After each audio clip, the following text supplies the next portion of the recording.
అందరికీ జై భీమ్. నేను Rajesh Mahasena. Welcome to Mahasena media. ఏమంటే ఈడొకడు 30% జగన్ బ్రో సంకనాకపోవడానికి ఈడొకడు కారణం. వీళ్ళకి మనం పాలాభిషేకాలు చేయాలండి వీళ్ళకి. ఎందుకంటే వీళ్ళ వాగుడు వీళ్ళ నోటితోలే వైసీపీ పార్టీ అంటే ఏంటి, దాని నిజ స్వరూపం ఏంటనేది ప్రజలందరికీ తెలియజేసింది. వీడు చూడండి సినిమా డైలాగ్ చెప్తాడు. ఏమన్నా మాట్లాడితే నేను ఒక రెడ్ బుక్ తీసా, రెడ్ బుక్లో రాసా, ఒరే 4 పేర్లు రాసుకునే దానికి పుస్తకం అవసరం, మతి మరిపోడు తప్ప. 4 పేర్లు గుర్తుపెట్టుకోలేని వ్యక్తిని నీకు బుక్ కావాలా? మాకు బుక్ అవసరంలా, ఇక్కడ ఉంది ఇక్కడ ఉంది బిడ్డా. నువ్వు రాసింది కాదు రెడ్ బుక్. జూన్ 10 లోపల జగనన్న ముఖ్యమంత్రి అవుతాడు. ఈ మధ్య సినిమా వచ్చింది, సీలు చూసినావు కదా, సీలు ఎవడైతే మాట్లాడిండో రాసుకో. కనీసం లెక్క పెట్టుకోండి, దేవుణ్ణి ప్రార్థించండి. 10 మంది మీద అయినా సరే జగన్మోహన్ రెడ్డి సీలు వాళ్ళ గుండెల మీద లేవకపోతే,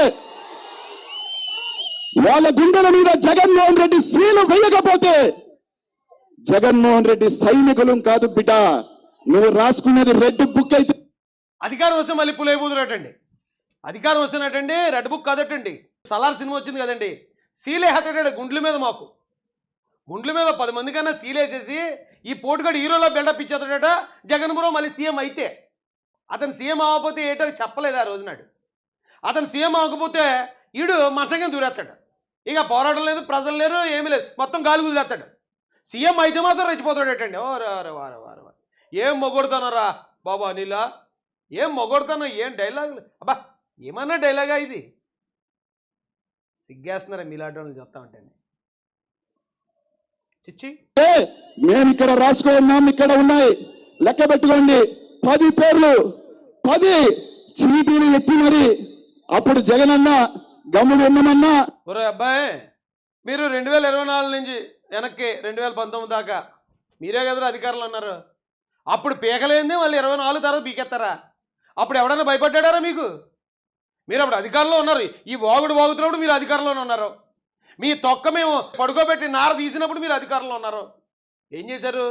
కేసులు పెట్టారు, వేధించారు. ఎవడన్నా భయపడ్డాడు? ఎవడన్నా మీలా కలుగుల్లో దూరేశాడా?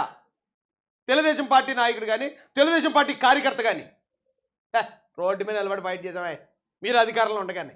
అంతేగాని మేము సీఎం అయ్యాక పొడిచేస్తాం, సీఎం అయ్యాక కత్తి తిప్పేస్తాం, అప్పుడు దాకా అందరి సంఖ్యలోకి దూరేస్తాం అనలేదురా బాబు. మేము డైరెక్ట్ పోరాడాలా. ధైర్యవంతుడు అంటే అధికారం వచ్చిన తర్వాత మూలంలో కూడా లేచి పోరాడేస్తానంటరా బాబు. రే అధికారం ఉన్నప్పుడు పోరాటం ఏంటరా? ఇదేం పోరాటం రా బాబు. రెడ్ బుక్ గురించి వాగుడు విన్నారు కదండి. రెడ్ బుక్ అంట అంత కామెడీ వేస్తాం సీల్, అవసరమైతే అన్న కోసం లోపలికి వెళ్ళేదానికైనా సిద్ధంగా ఉండి జూన్ తర్వాత 10 తర్వాత జగనన్న సీఎం లోపలికి వెళ్ళి పని చేస్తానన్నాడంటే దాని అర్థం ఏంటంటే నేరం చేస్తాననే కదా. ఇవాళ జగన్మోహన్ ఇతను మాజీ మంత్రిడు, ఇడేమి ఆవరగాడు బెట్టింగ్ ఆడుకునే ఆ స్థాయే కాదు, ఆల్రెడీ బెట్టింగ్లు కూడా ఆడాడు. కానీ దాంతోపాటు ఇలాంటి వాడిని ఎమ్మెల్యే చేసి మంత్రి కూడా చేశాడు జగన్ రెడ్డి. ఒక మంత్రి డైరెక్ట్గా థ్రెటన్ చేస్తున్నాడు. కానీ అదే జగన్ రెడ్డి ఇప్పుడు వచ్చి ప్రజాస్వామ్యం ఖూనీ అయిపోతుంది, ప్రజాస్వామ్యం ఏమైపోతుంది అంటున్నాడు. ఏది ప్రజాస్వామ్యం? ఇది ప్రజాస్వామ్యమా? మళ్ళీ ఒకవేళ తప్పు జారి రాష్ట్రానికి మళ్ళీ గడ్డుకాలం దాపరించి ఏళ్ళ అధికారంలోకి వచ్చి ఉంటే ఎంతమందిని చంపేసి ఉందరు? డైరెక్ట్ మంత్రి వచ్చి నేను సీలేస్తాను, నేను అవసరమైతే జైలుకు పోతాను అంటే నేను నేరం చేస్తానని డైరెక్ట్ చెప్తున్నాడు. లోకేష్ గారు ఎక్కడ చెప్పలేదే. నీ రెడ్ బుక్ కాదు బిడ్డ, సీల్ రాసుకో, వేస్తా జగనన్న మీద పేరు పెట్టి, జగనన్న పేరు పెట్టి వేస్తాం. ఆ పప్పుకు చెప్తున్నా, 4 మాటలు మాట్లాడితే 4 రెడ్ బుక్లు రాస్తే తడిసిపోయే ప్యాంట్లు వేసుకొని నేను లేవు. ఇక్కడ జగన్మోహన్ రెడ్డి అభిమానులు, జగన్మోహన్ రెడ్డి కోసం ఏం చేసేదానికి వచ్చి వేలాది మంది ఇక్కడ కాచుకోన్నారు, సిద్ధంగా ఉన్నారని చెప్పి తెలియజేసుకుంటూ, ఎవడ ప్యాంట్లు తడిచిపోయి ఎవడ రాష్ట్రం వదిలేసి ఢిల్లీ వారిపోయి ధర్నాలు చేసుకుంటూ రెడ్ బుక్ బాబోయ్ మేము చచ్చిపోతున్నాం బాబోయ్, అక్కడ రాష్ట్రంలో మమ్మల్ని చంపేస్తున్నారు కాపాడండి అని అక్కడ చోటమోటా లీడర్లని, చోటమోటా ఎంపీలు కాళ్ళు పట్టుకుని ఎవడ ప్యాంట్లు తడిపేసుకుంటున్నాడో 2 నిమిషాలు చూచేస్తా నాకు అనిల్.